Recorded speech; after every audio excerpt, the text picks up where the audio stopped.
All right, the idea I had here is to, do something with the C64, just to sort of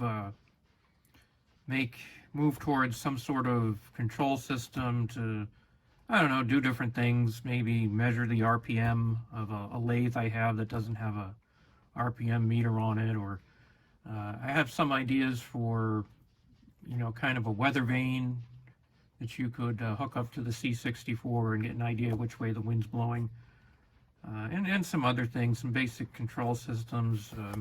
And start out small. I don't, it would be nice ultimately to go all the way to having a gas centrifuge cascade, but that's off in the distance right now. Right now I'm going to settle for just turning an LED on and off. I think it's a good place to start. And here I have the Commodore User's Guide that comes with every Commodore 64, or did come with every Commodore 64. If you want this or the Programmer's Guide, they're available on the internet in a number of places in PDF form. Of course, there's nothing like having the real book. I don't have the Programmer's Guide, but I thankfully still have this. And so here, we're looking at the user port, specifically the bottom part, which is the port B part of the user port. And you can see this is a view of looking at the back of the C64. We come down here to the bottom part. You've got the pin A. There's 12 pins on top, 12 on the bottom. Pin A on the bottom is just ground. And then the bits you can turn on and off are pins C through L. It's not actually a pin, it's a little golden card edge tab, but it's labeled as a pin.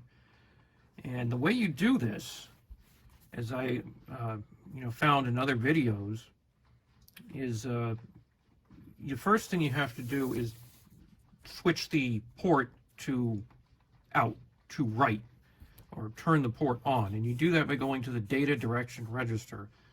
And you have to, this address here, 56579, and to turn on that bit 0, you just put 1. If you want to turn them all on, you'd put in 255, depending on, converting binary to decimal, which number between 0 and 255 you put in determines which pins are on or off, or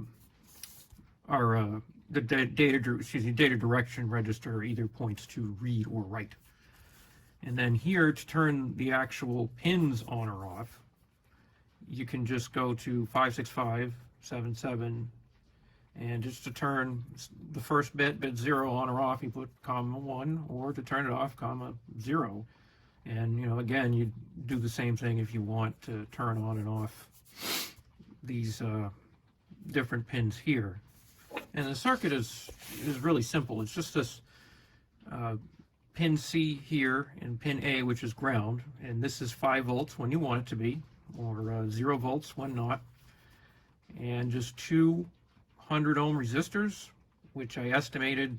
You can calculate that by going different LED resistor calculators on the internet, and I'll give you an idea, because I guess if you just hook this straight up to some voltage, it might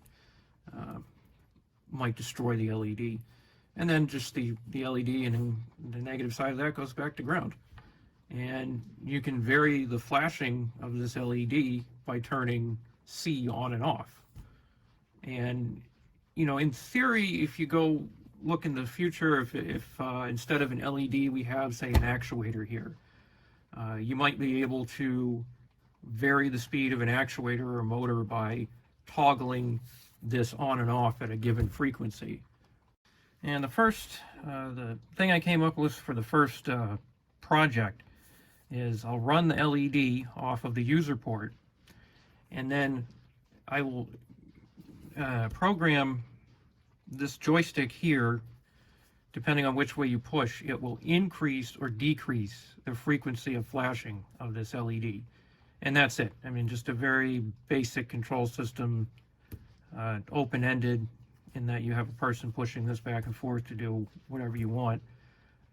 But in the future, you know, you could add in different things to have a full closed loop control system for whatever I can come up with.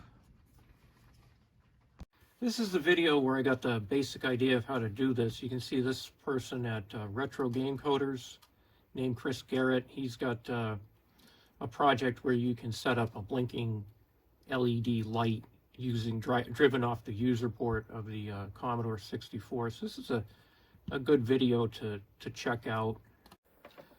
Okay, so this is ignore all this other stuff around here, this big transistor and 555 timer. It's just these two resistors and the LED. So the LED, the power comes in from pin C through here, through these two resistors, to the LED, and then back out to pin A, which is ground. And one thing that's funny about this computer here is the VIC chip in it. You can't really tell from the video, but that screen is actually a light purple. It's 2 shades of light purple. This is kind of, I guess you could call it a wonky VIC chip. It's actually VIC 2 chip. It's the 65, 67 MOS chip.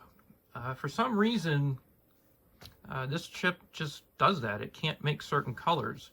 So to make the contrast, to make it easier to type on, I just go poke 5, 3, 2, 8, 0, 0. There's the border. Put a 1 here.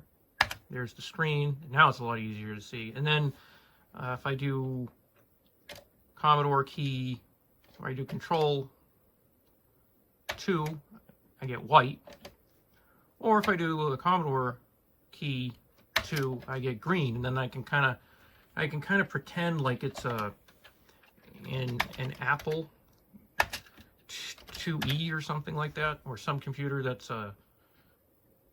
got a green monitor.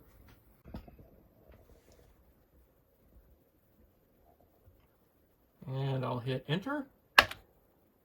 No, I'll type run, then I'll hit enter. Better. And there we go, flashing away. Now I can push forward on the joystick, pushing forward, and it gets slower and slower. I don't think it reads the joystick while it's in that for loop, so it probably takes longer and longer to increase the pulse width. Now I'll go ahead and just pull back, push down on the stick. Starting to pick up.